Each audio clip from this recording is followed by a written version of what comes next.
Hello dear students, this is Seema and today we are going to study class 10th first flight book second poem Fire and Ice written by Robert Frost. Children, before explaining you this poem, I would like to say you whenever you read any poem or any chapter, you must have to read the name of poet and writer also. Poet या writer का नाम ज़रूर से पढ़ लेना है और उसको याद भी रखना है, क्योंकि जब भी आप एग्ज़ाम में आपको क्वेश्चन आता है, पोम एक्सट्रेट आता है या प्रोज एक्सट्रेट आता है, तो उसमें एक क्वेश्चन ज़रूर से नेम ऑफ द पोएट या फिर राइटर के नाम का पूछा जाता है। तो आप लोगों को हमेशा याद रखना है, जब भी आप पोएम स्टडी करें या प्रोज स्टडी करें तो आपको राइटर के नाम ज़रूर याद रख लेने हैं। तो this is the poem written by Robert Frost और ये पोएम उन्होंने एक सिंबॉलिक पोएम है और इसमें फायर और आइस दोनों अपोजिट थिंग्स हैं। फायर को एज अ सिंबल लिया गया है चाहत के रूप में, and this is the symbol of desire and wants, and ice symbol of hate and despise. तो both these things are like a symbol, and let's study how do a poet used both the symbols in the poem. So poet says in this poem, दुनिया को world को खत्म करने के दो तरीके हैं. Poet says in this poem that the world ends in two ways. World ends in two ways, fire and ice. Here I will read the poem for you. We will discuss the different word meanings and poetic devices given in the poem. So let's learn. Some say the world will end in fire. Some say in ice. From what I have tested for desire, I hold with those who favor fire. But if it had to perish twice, I think I know enough to had to say that for destruction, ice is also great and would suffice. Poet कहते हैं some say the world will end in fire. कुछ लोग कहते हैं कि दुनिया का अंत नफरत की वजह से होगा. इसका मतलब कुछ लोगों में इतनी डिज़ायर होती है, कुछ लोग चीज़ों को इतना डेस्परेटली पाना चाहते हैं, उसे पाने के लिए वे कुछ भी करते हैं, वे लड़ते हैं और कुछ भी कर गुजरते हैं, और ये उनके विनाश का, ये उनके डिस्ट्रक्शन का कारण होता है. Some say the world will end in fire, some say in ice. कुछ कहते हैं कि वर्ल्ड का एंड जो है वो डिज़ायर से होगा. Fire means desire, and some say in ice, ice means नफरत, hate. Ice is a symbol of hate. So कुछ कहते हैं कि दुनिया का अंत फायर से होगा और कुछ कहते हैं आइस से होगा. तो यहाँ पर from what I have tested of desire I hold with those who favour fire. यहाँ कवि अपनी खुद का जो एक्सपीरियंस है, उनका अपनी जो डिज़ायर है उसको वो मानते हैं और वे कहते हैं कि दुनिया का अंत डिज़ायर से होगा. टेस्टेड मीन्स फेवर, स्वाद.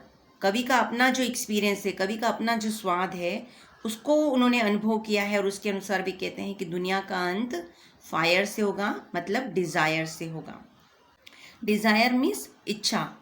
Here one new word, favor. Favor you found. Favor means approval या समर्थन. तो कवि किस चीज़ का समर्थन करते हैं? कवि समर्थन करते हैं डिज़ायर का, दैट मीन्स फायर का.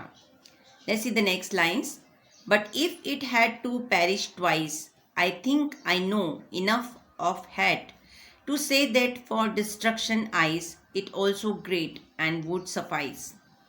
नेक्स्ट स्टेंजा में कवि आगे कहते हैं कि अगर दुनिया का अंत दो तरह से होना हो, अगर दुनिया दोबारा से अंत होनी हो तो उसका अंत कैसे होगा? पेरिश, पेरिश मतलब अंत हो जाना, खत्म हो जाना. तो अगर दुनिया दो बार खत्म होती है तो दूसरा अंत उसका नफरत से होगा, क्योंकि जो आइस है, ice is a symbol of hate.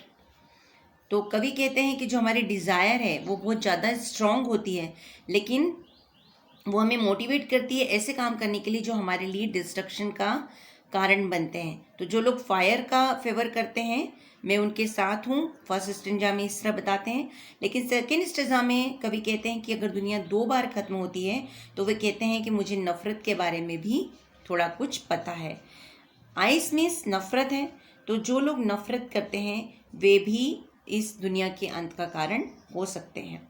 वे कहते हैं ice is also responsible for destruction.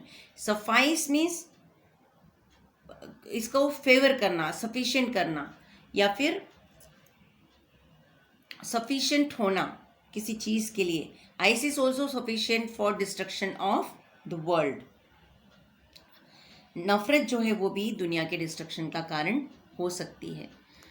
तो यहाँ दोनों ही स्ट्रेंजा में कभी फायर एंड आइस दोनों को ही रिकमेंड कर रहे हैं कि दोनों ही जो सिंबल हैं दोनों ही दुनिया के अंत का कारण हो सकते हैं. Both the symbols are enough to destroy the world. So in this poem poet says that first of all fire is the reason for destruction of the world, and in second stanza he is agree with this reason that ice is also responsible for, or ice means heat is also responsible for end of the world. So this is about the poem, and let's learn about the poetic devices given in this poem. First of all, we will see the rhyming skill. Rhyming scheme. What is rhyming scheme? Rhyming scheme, that is how do the lines of the poem end. So first of all, here we will see the first line end with the word fire, and third is end with desire. Fire, desire. So here a. Okay, second line is end with ice, so here it is b. Once again, fourth line end with the word fire, it is again a. Okay, so a b a, it's like that. Twice is similar to ice, again b. Then head is different, then again ice, b. Then great is like hate, so it's c. And suffice is like ice, again is b. So rhyming scheme is given here a b a b c, b c b. This is the rhyming scheme. Next literary device which is given here, this is anaphora. Is a device. Anaphora begin with the two or more consecutive lines, one and two line. This is two consecutive lines begin with the same word. This is called anaphora. जब दो similar word से दो लाइनें एक जैसी लाइनें शुरुआत होती हैं तो उस लिटरेरी डिवाइस को कहते हैं एनाफोरा. तो यहाँ पर पहली और दूसरी लाइन में एनाफोरा लिटरेरी डिवाइस है.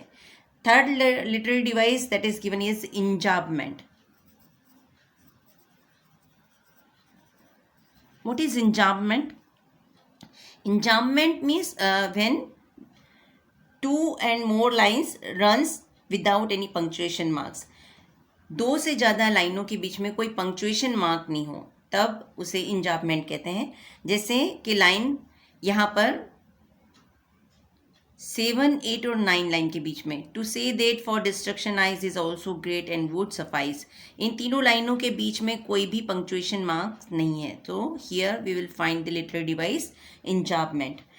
Fourth literary device which is given here, it is alliteration. What is alliteration? Alliteration is a repetitive use of consonant. Consonant sound जब रिपीट होता है, whether it is in starting or in between.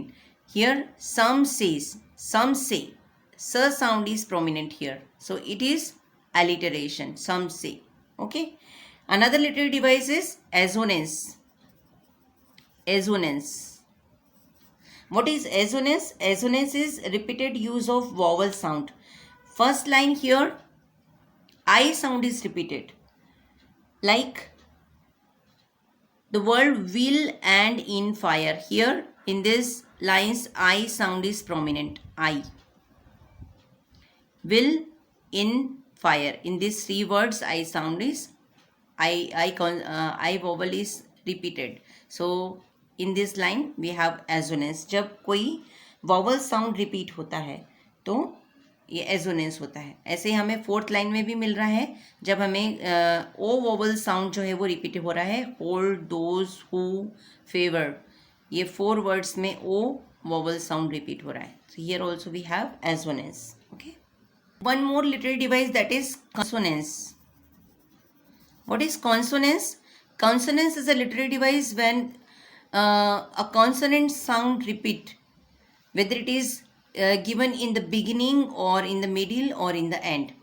So in the fourth line you could see with those, the sound is repeated. Here in the end of the word the sound is given and here in those in the beginning the sound is given. तो यहाँ पर and में दिया है, यहाँ पर beginning में दिया है, लेकिन द कॉन्सोनेंट साउंड रिपीट हो रहा है, तो इसको कॉन्सोनेंस कहते हैं. So with this we come to an end of this poem. I hope it is helpful for you.